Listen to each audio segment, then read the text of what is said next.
자, 그러면 여러분 보세요. 마가복음 11장에 보면은 나귀 새끼가 있죠. 예수님이 나귀 새끼에 타셨죠. 근데 어디에 매여 있었죠? 세상에 매여 있었단 말이에요. 그 매여 있는 나귀 새끼를 예수님이 풀어서 끌고 오너라 그래요. 풀어 끌고 오면은 뭐 하려고? 자기가 탈라고. 그죠? 자기가 탈라고. 그러면 나귀 입장에서는, 자, 나귀가 나귀 입장에서 누굴 태우고 싶겠어요? 그냥 이렇게 매여서 그냥 있으면서 가만히 그냥 이렇게 있는 게 편해요. 예수님이 33살 되신 예수님이 그냥 탁하니 위에 타는 게 편해요. 그냥 매여서 그냥 거기 가만히 아무도 안 태우고 가만히 있는 게 훨씬 편해요. 그런데 예수님이 탁하니 타신다는 거예요. 자, 나귀가 힘들어요? 쉬워요? 힘들어요. 예수님 태우고 간다는 게 이게 쉬운 게 아니에요. 여러분 예수 믿고, 여러분 예수 믿고서 간다는 게 이게 쉬워요? 맨날 예배나 드리러 나와야 되고, 뭐 자기를 포기해야 된다 그러고, 뭐 죽어야 된다 그러고, 뭐 십자가를 지라고 그러고, 뭐 다 같은 말인데 다른 말로 다 단어만 다르지 다 똑같은 말이에요. 다 죽으란 말이고, 포기하는 말이고, 패배하라는 말이고, 뭐 십자가 지라고 그러고, 자기를 부인하라고, 너 거절했느냐 안 했느냐 뭐 그러고, 넌 져야 된다 그러고, 뭐 이게 다 똑같은 말을 다른 말로 한 거예요. 그냥 너 죽어야 된다 그러고, 이게 다 똑같은 말이거든요. 예수 믿고 따라간다는 게 쉬운 일이 아니에요. 근데 그 예수를 등에 업고 가는 게 우리들이란 말이에요. 자, 마지막 여정까지 간다면 보람 있을까 없을까? 여러분, 이 세상에 주인이, 이 세상에 왕이, 훌륭한 왕이 있는데 그를 섬기는 부하가 자랑스러울까 안 자랑스러울까? 자랑스럽겠죠. 왜냐면 훌륭한 왕이니까 그 부하가 굉장히 자랑스럽겠죠. 근데 하물며 나귀가 진짜 하늘의 왕이신 예수님을 태우고 간다? 힘들지만 보람될까 안 보람될까? 보람되죠. 자랑스럽죠. 진짜 예수님을 태우고 간다면 힘들죠. 힘든데 자랑스러운 거야. 그게 누구니까? 진짜 우리 하늘의 왕이시니까. 그분을 태우고 간다면 이 나귀는, 여기에 나귀 이름이 안 써 있어서 그렇지, 진짜 이름이 써 있었다면 성경에 기록된 나귀가 되는 거야. 그렇죠? 성경에 기록된 이름, 그 나귀가 되는 거예요. 근데 이 나귀가 딱 가다가 사람들이 막 부채질도 해주죠. 막 옷도 막 깔아주죠. 막 그냥 막, 야, 나귀야 대단하다. 진짜 너 수고 많다. 이러면서 해주죠. 나귀가 은근히 가다가 기분이 좋았어. 기분이 좋아서 뭔가 자기가 좀 자기를 나타내고 싶어. 그래서 하고서 막 자기를 만세하면서, 그렇지 나는 이런 자야 만세 했다면 어떻게 될까요? 나귀가 가다가 얌전하게 이렇게 가다가 갑자기 자기가, 사람들이 막 하게 잘해주니까, 난 진짜 내가 그러면 그렇지, 내가 이런 게, 그래서 만세 그러면서 좋아가지고 헤잉 하면서 이렇게 했다. 그러면 뒤에 이제 타고 계신 예수님 어떻게 될까요? 툭 떨어지죠. 툭 떨어져서 거기다 또 상처까지 나셨네. 응? 발이 무릎이 까졌어. 자, 옆에서 부채질 해주면서 옷 깔아주고 막 이렇게 나귀야 대단하게 칭찬하던 사람들이 뭐라고 할까? 나귀한테, 응? 가만 놔두겠어요 그 나귀를? 네가 예수님을 태우고 오기 때문에 우리가 너한테 그렇게 해준 거야.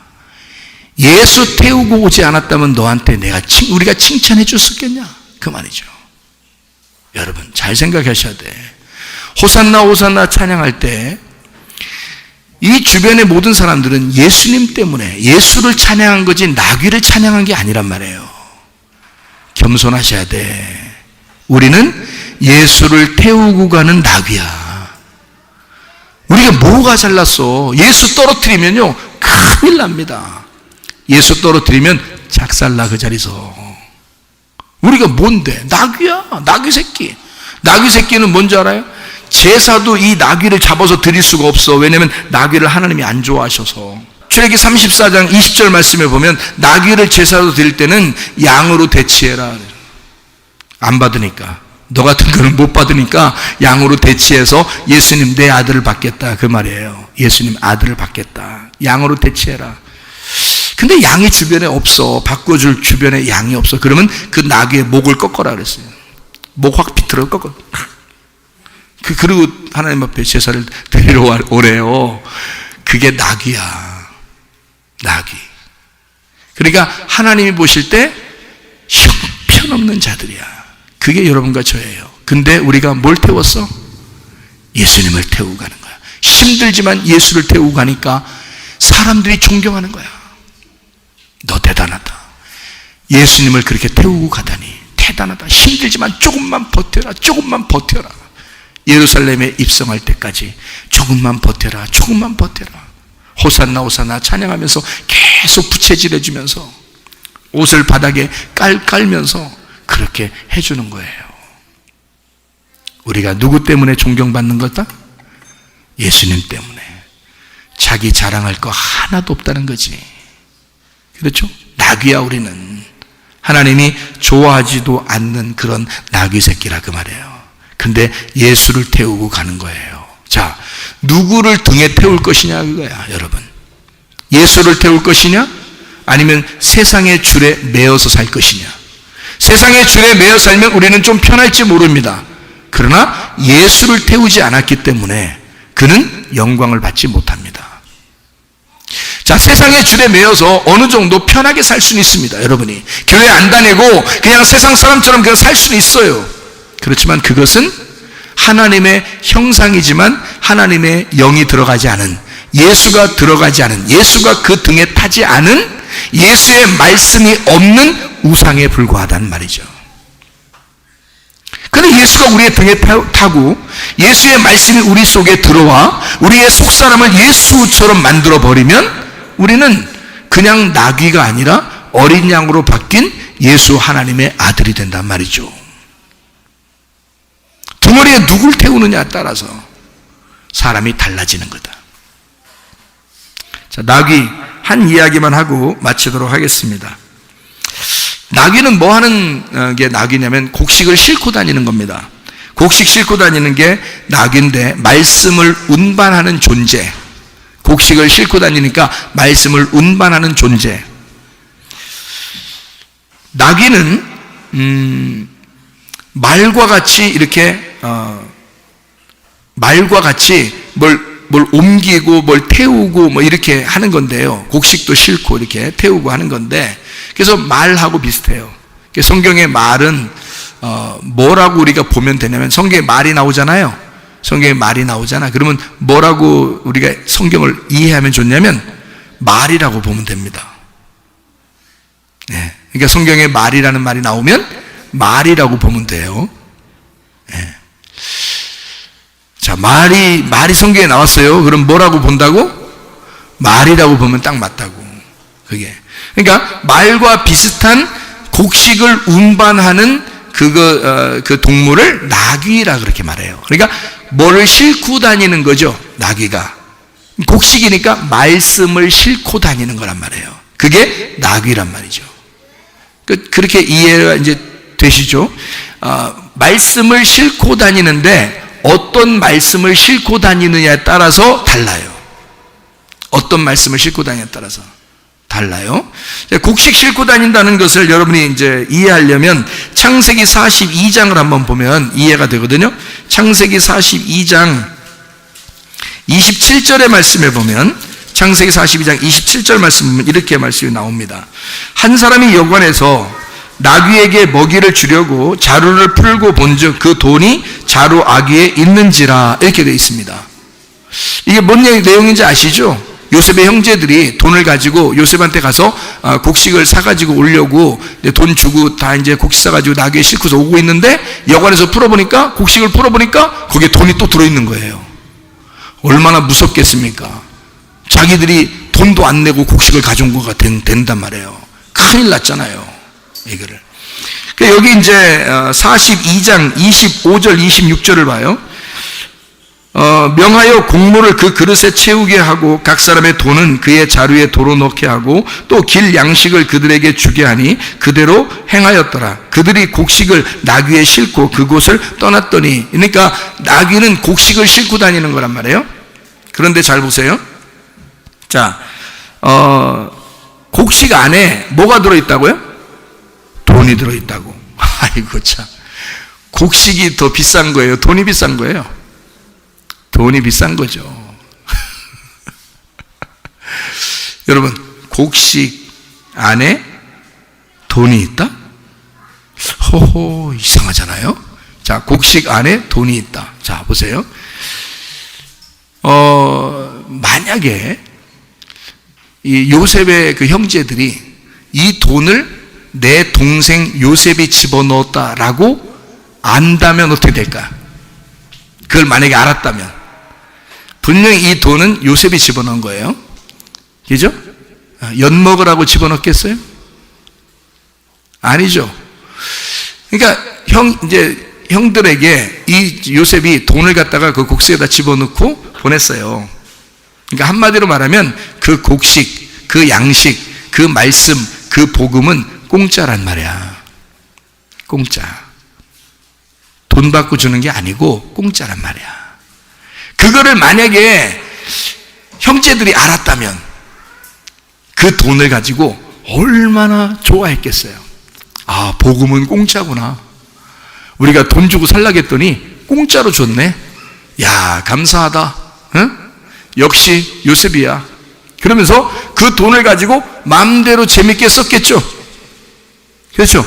근데 이 돈이 발견되는 순간 철렁 깜짝 놀란 거야. 어떡하지? 우리 죽었다. 큰일 났다. 왜?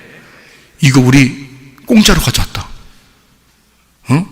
돈을 안 주고 값을 치러야 되는데 값을 안 치르고 그냥 왔다. 자, 형제들은 어떤 사상을 가지고 있는 거예요? 곡식을 얻을 때, 말씀을 받을 때 값을 치러야 된다고 생각하는 거야. 그런데 요셉의 입장에서는 어떤 마음을 가지고 있는 거야? 너희들에게 복음을 증거할 때, 너희들에게 양식을 줄 때는 값이 필요해 안 해? 너희들의 값을 받으려고 안 해. 이미 자기가 고난을 받고 값을 다 치렀어요. 요셉이. 그래서 국무총리가 되어 있는 거야. 주인이 되어 있는 거야. 곡식의 주인이 되어 있는 거야. 그래서 너희들의 돈을 필요하지 않아. 이미 공짜야. 그렇죠? 그러니까 요셉의 생각과 형제들의 생각이 완전히 다르죠. 형제들은 값을 치르고 뭔가 구원을 받아야 된다 생각하는 거고, 요셉은 값을 너희들이 치르지 않아도 구원은 준다 이렇게 하는 거고. 자, 우리들 생각하고 좀 비슷하잖아요. 우리들은 예수님한테 그런 마음으로 열심히 하려고 하잖아. 근데 예수님 우리한테 뭐라 그래? 너 값을 치를 필요 없어. 내가 다 했어. 그러니까 너희들은 그냥 공짜로 받아. 복음은 공짜야. 아, 무슨 말인지 이해가 돼요? 네.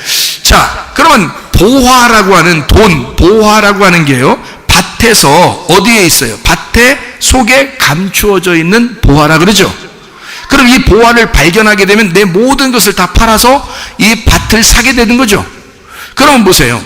자, 곡식에 지금 돈이 들어있단 말이야. 마치 곡식 밭에 보화가 들어있는 것처럼 지금 돈이 들어있어. 근데 이거를 완전히 알았다면, 그거를 알았다면, 요셉만큼 마음으로 알았다면 어떻게 될까? 기쁨으로 살겠죠. 행복하게. 그런데 이 사람들은 그걸 몰랐어. 값을 자기들은 치러야만 된다고만 생각했어. 열심히 내가 해야지만이 하나님이 기뻐하신다고 생각했어. 내가 열심히 해야 구원받는다고 생각했어. 이런 사람들은 그 돈을 못 쓰는 거예요. 겁나서. 왜냐면 이거 또 갖다 줘야 돼. 다음에 갈 때 또 갖다 줘야 돼. 혹시 요셉이 그 국무총리가 잘못 알고 집어넣는지도 모르겠다. 그러니 우리는 갖다가 줘야 된다. 야곱도 그 생각을 했고 형제들도 그런 생각했어요. 무슨 말인지 알겠어요? 한마디로 말하면 요셉을 몰랐던 거지. 요셉이 감추어져 있으니까. 요셉이 만약에 그가 드러나고 요셉이라는 사실을 알게 되면 어떻게 될까? 아하!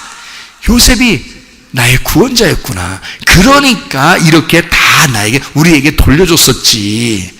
나중에 깨닫게 되는 거죠. 나중에 깨닫게 되는 거예요. 그러니까 이 말씀을 아는 사람과 말씀을 알지 못하는 사람은 지금 어떻게 된 거야? 자, 겉만 알고 있는 사람과 속의 내용, 그 요셉의 마음을 아는 사람하고는 다르겠죠. 바로 그 말입니다. 자, 형상으로 아는 사람과 진짜 속 사람으로 아는 사람은 다르다. 겉의 말씀을 아는 사람과 속에 있는 영의 말씀을 아는 것과는 다르다, 그 말이죠. 이게 의미가 다르고 생각하는 게 다르고 사는 게 방식이 다르다. 무슨 말인지 알겠죠? 이렇게 나귀는 원래 곡식을 싣고 다니는 것이 나귀의 특징이에요. 곡식 싣고 다니는 거. 그랬더니 민수기 22장 25절부터 33절까지의 말씀을 보면 발람이라는 사람이 나와요. 발람. 나귀가 발람을 태우고 가다가 여호와의 사자가 앞에 나타났어요. 그래서 깜짝 놀라서 이 나귀가 막 피합니다. 피해서 막 옆으로 막 가려고 그래요. 피해서. 여호와의 사자 나타나니까. 근데 발람은 내가 왜 가는 길을 네가 왜 피하냐 해가지고 나귀를 3번 때립니다. 그래서 여호와의 사자가 나귀의 입을 열어서 뭐라고 발람한테 얘기하냐면, 내가 너한테 이제까지 말 안 들은 적이 있었느냐? 네가 왜 오늘 나를 3번 때리느냐? 나귀가 그렇게 얘기해요. 그때 또 발람이 거기에다가 대답을 해줍니다.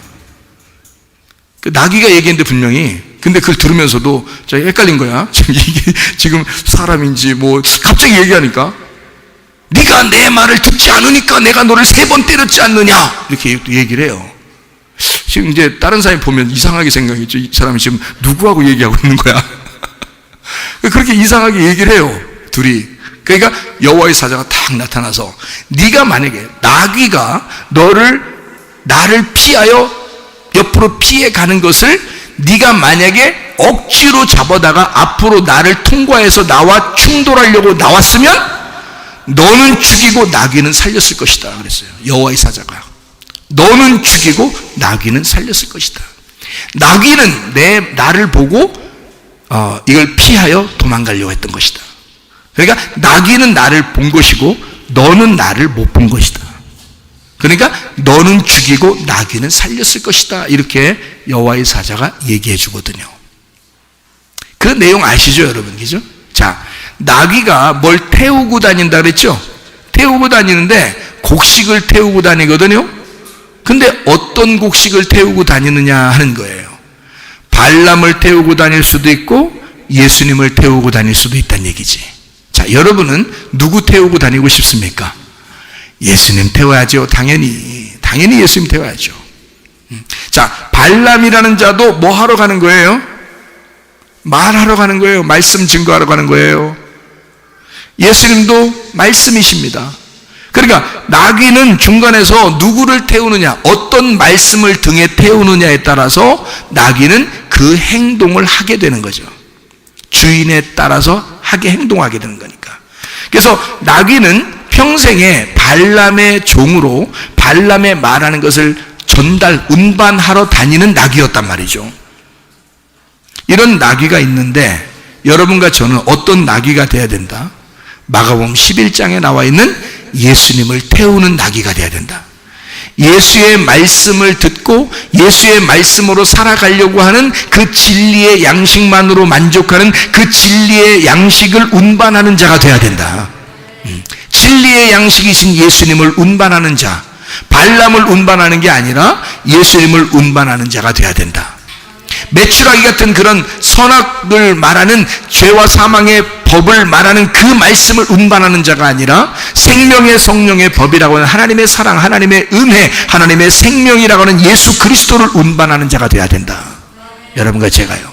그래서 여러분이 가는 곳마다 사는 역사가 있어야 합니다. 여러분이 가는 곳마다 예수를 누군가가 만나야 합니다. 예수가 어떤 분이신지를 여러분을 통해서 누군가가 알아야 합니다.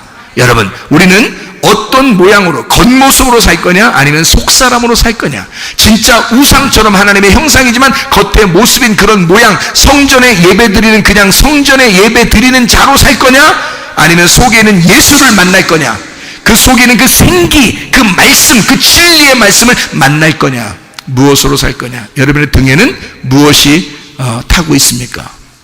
여러분의 등에는 무엇을 태우고 있습니까? 하나님의 말씀이 여러분의 등에 태워지기를 바랍니다. 하나님 아버지의 사랑과 은혜를 감사합니다.